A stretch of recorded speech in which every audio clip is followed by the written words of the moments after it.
19 ದಿನ ಆಯಿತು ಈ ವ್ಯಕ್ತಿ ನಾಪತ್ತೆಯಾಗಿ 7 ದಿನಕ್ಕೆ ಬರ್ತೀನಿ ಅಂತ ಹೇಳಿದ್ರು. 7 ದಿನಕ್ಕೆ ಬರ್ತೀನಿ ಅಂತ ಹೇಳಿ 19 ದಿನ ಆಯಿತು. ಬರ್ತಾರೋ ಇಲ್ಲೋ ಅಂತ ಚರ್ಚೆ ಶುರುವಾಗಿತ್ತು. ಅಲ್ಲೇ ಇದ್ದು ಬಿಡ್ತಾರೆ ಇವರು, ವಿದೇಶದಲ್ಲಿ ಏನು ಭಾರತಕ್ಕೆ ಬರಲ್ಲ ಅಂತಿದ್ರು. ಫೈನಲಿ ಈಗ ಬರ್ತಾ ಇದ್ದಾರಂತೆ. ಬ್ಲೂ ಕಾರ್ನರ್ ನೋಟಿಸ್ ಅನ್ನ ಕೊಟ್ಟರು ಕೂಡ ಯಾವ ಸುಳಿವು ಕೂಡ ಸಿಕ್ಕಿರಲಿಲ್ಲ. 196 ದೇಶಗಳಿಗೆ ಬ್ಲೂ ಕಾರ್ನರ್ ನೋಟಿಸ್ ಅನ್ನ ನೀಡಿದ್ರು. No use. ಅಪ್ಪ ಜೈಲ್ ಸೇರಿ ಬಿಡುಗಡೆ ಆಗಿದ್ದೂ ಆಯ್ತು. ಈಗ ಮಗ ಬರ್ತಾರ. ಮಗ ಬಂದ್ರೆ ಕಾರಣ ಅವ್ರ ಮೇಲೆ ಇರುವಂಥದ್ದು ಅತ್ಯಾಚಾರ ಪ್ರಕರಣ. ಅವರು ಒಂದು SIT ಕಸ್ಟಡಿಯಲ್ಲಿ ಇರಬೇಕಾಗತ್ತೆ, ಪೊಲೀಸ್ ಕಸ್ಟಡಿಯಲ್ಲಿ, ಇನ್ನೊಂದು ಜುಡಿಷಿಯಲ್ ಕಸ್ಟಡಿಯಲ್ಲಿ ಇರಬೇಕಾಗತ್ತೆ. ಕಾರಣ ಇದು ಯಾವುದಕ್ಕೂ ಕೂಡ ಇವ್ರ ಮೇಲಿರುವಂತ ಕೇಸ್ನಲ್ಲಿ ಅವರಿಗೆ ಬೇಲ್ ಸಿಗೋದು ಕಷ್ಟ.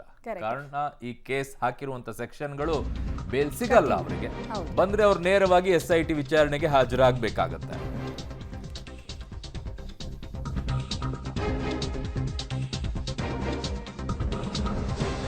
ಡೀಟೇಲ್ಸ್ ಅನ್ನ ಕೊಡ್ತಾ ಇದ್ವಿ ನಿಮ್ಗೆ. ಇವತ್ತು ಬರ್ತಾರಾ ಇಲ್ವಾ ಅಂತ SIT ಅಧಿಕಾರಿಗಳು ಕೂಡ ಕಾದು ಕೂತಿದ್ದಾರೆ. ಏನಾಗುತ್ತೆ, ಒಂದು ವೇಳೆ ಪ್ರಜ್ವಲ್ ಬಂದ್ರೆ ಏರ್ಪೋರ್ಟ್ ನಿಂದಲೇ ಅವರನ್ನ ವಶಕ್ಕೆ ಪಡೆಯುವ ಸಾಧ್ಯತೆ ಇರುತ್ತೆ. ಈಗ ಅವರು ಕೆಂಪೇಗೌಡ ಇಂಟರ್ನ್ಯಾಷನಲ್ ಏರ್ಪೋರ್ಟ್ಗೆ ಬಂದು ಇಳಿತಾರೆ ಅಂತ ಹೇಳಲಾಗ್ತಾರೆ. ಸೊ ಆಪ್ಷನ್ಸ್ ಏನು ನೋಡ್ತಾ ಇದೀವಿ.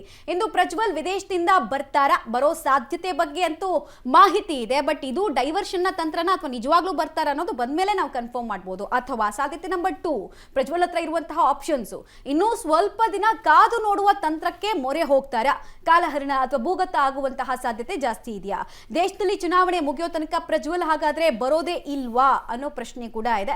ಈ ತರದ ಸಾಧ್ಯತೆ ಬಗ್ಗೆ ಅವರ ಬೆಂಬಲಿಗರು ಕೂಡ ಚರ್ಚೆ ಮಾಡ್ತಾ ಇದ್ದಾರೆ. ಜೂನ್ 4ನೇ ತಾರೀಕು ರಿಸಲ್ಟ್ ಬರುತ್ತೆ, ಅವತ್ತೇ ವಾಪಸ್ ಆದ್ರೂ ಆಗಬಹುದು ಅಥವಾ ಇನ್ನೂ 1.5 ತಿಂಗಳು ಅವರು ಅಬ್ಸ್ಕಾಂಡ್ ಆಗಿರೋದಕ್ಕೆ ಬಯಸ್ತಾ ಇರಬಹುದು ಅಂತ ಕೂಡ ಹೇಳಲಾಗ್ತಾ ಇದೆ. ಸಾಧ್ಯತೆ ನಂಬರ್ 5, ಫಲಿತಾಂಶ ತದ್ವಿರುದ್ಧವಾಗಿ ಬಂದ್ರೆ ವಿದೇಶದಿಂದ ಅವರು ಬರೋದೇ ಇಲ್ವಾ, ಅಲ್ಲೇ ಸೆಟಲ್ ಆಗ್ತಾರಾ, ಈ ತರದೊಂದು ಸಾಧ್ಯತೆ ಬಗ್ಗೆ ಕೂಡ ಪ್ರಶ್ನೆಗಳಿರುವಂತದ್ದು. ಫಲಿತಾಂಶ ಪ್ರಜ್ವಲ್ ಪರ ಬಂದ್ರೆ ಅವರು ನಿಂತಿರುವಂತಹ ಕಾನ್ಸ್ಟಿಟ್ಯೂನ್ಸಿನಲ್ಲಿ ಗೆದ್ರೆ ದೇಶಕ್ಕೆ ವಾಪಸ್ ಬರುವಂತಹ ಸಾಧ್ಯತೆ ಇದೆಯಾ ಪ್ರಜ್ವಲ್, ಈ ಪ್ರಶ್ನೆ ಕೂಡ ಇದೆ. ಸೊ 6 ಆಪ್ಷನ್ಸ್ ಬಗ್ಗೆ ನಾವು ಹೇಳ್ತಾ ಇದ್ವಿ. ಡೀಟೇಲ್ಸ್ ಕೊಡ್ತಾರೆ ನರಸಿಂಹಮೂರ್ತಿ, ನೇರ ಸಂಪರ್ಕದಲ್ಲಿ ಜಾಯ್ನ್ ಆಗ್ತಾ ಇದ್ದಾರೆ. ನರಸಿಂಹಮೂರ್ತಿ, ಈಗ ಯಾವ ಸಾಧ್ಯತೆ ಈ ಕ್ಷಣಕ್ಕೆ ಜಾಸ್ತಿ ಇದೆ? ಈ 6 ಆಪ್ಷನ್ಗಳಲ್ಲಿ ಯಾವ ಸಾಧ್ಯತೆ ಜಾಸ್ತಿ? ಮಮತಾ, ಪ್ರಜ್ವಲ್ ಈಗಾಗಲೇ ಕಳೆದ ತಿಂಗಳ 27ನೇ ತಾರೀಕು ಅಂದ್ರೆ ಎಲೆಕ್ಷನ್ ಮುಗಿದ ಮಾರನೇ ದಿನ ದೇಶವನ್ನ ತೊರೆದು ವಿದೇಶಕ್ಕೆ ಹೋಗಿದ್ರು. ಅದಾದ ಬಳಿಕ ಸಾಕಷ್ಟು ಬೆಳವಣಿಗೆಗಳು ನಡೆದೋಗಿದೆ. SIT ರಚನೆಯಾಗಿದೆ.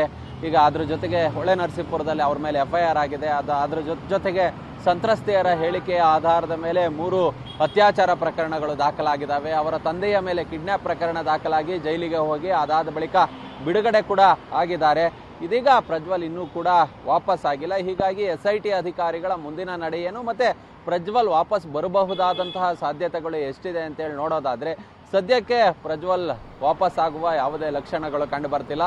ಇವತ್ತು ಅಂದ್ರೆ ಅವರು ವಿದೇಶಕ್ಕೆ ಹೋಗುವ ಸಂದರ್ಭದಲ್ಲಿ ರಿಟರ್ನ್ ಟಿಕೆಟ್ ಅನ್ನ ಬುಕ್ ಮಾಡಿದ್ರು. ಅದು ಇವತ್ತಿಗೆ ಲಾಸ್ಟ್ ಡೇಟು. ಜರ್ಮನಿಯ ಫ್ರಾಂಕ್ಫರ್ಟ್ನಿಂದ ಅವರು ಹೊರಡಬೇಕಿತ್ತು, ವಾಪಸ್ ಬರಬೇಕಿತ್ತು. ಇವತ್ತು ಬರ್ತಾರಾ ಇಲ್ವಾ ಗೊತ್ತಿಲ್ಲ. ಆದರೆ ಬಹುತೇಕ ಅವರು ಎಲೆಕ್ಷನ್ ಮುಗಿಯುವವರೆಗೂ ಬರೋದು ಡೌಟು ಅನ್ನೋ ಒಂದು ಲಕ್ಷಣಗಳು ಕಾಣಿಸ್ತಿದ್ದಾವೆ. ಇನ್ ಕೇಸ್ ಏನಾದರೂ ಜೂನ್ 4ರ ಚುನಾವಣೆಯ ಫಲಿತಾಂಶದಲ್ಲಿ ಅವರ ಪರವಾಗಿ ಅಂದ್ರೆ ಅವ್ರು ಏನಾದರೂ ಗೆದ್ದಂತಹ ಸಂದರ್ಭದಲ್ಲಿ ವಾಪಸ್ ಬರೋದಕ್ಕೆ ಅವ್ರು ಮನ್ಸು ಮಾಡ್ತಾರೋ ಏನೋ. ಬಟ್ ಅಲ್ಲಿ ತನಕ ಬರೋದು ಡೌಟು ಅನ್ನೋ ನಿಟ್ಟಲ್ಲಿ ಒಂದಷ್ಟು ಮಾತುಗಳು ಕೇಳಿ ಬರ್ತಿದ್ದಾವೆ. ಇನ್ ಕೇಸ್ ಸೋತ್ರೆ ಏನು, ಇನ್ ಕೇಸ್ ಏನಾದರೂ ಆ ಸಂದರ್ಭದಲ್ಲಿ ಪ್ರಜ್ವಲ್ ರೇವಣ್ಣ ಏನಾದರೂ ಹಾಸನದಲ್ಲಿ ಸೋತೋದಂತಹ ಸಂದರ್ಭದಲ್ಲಿ ವಾಪಸ್ ಬರ್ತಾರಾ ಇಲ್ವೋ ಅನ್ನೋದು ನಿಜಕ್ಕೂ ಗೊತ್ತಿಲ್ಲ.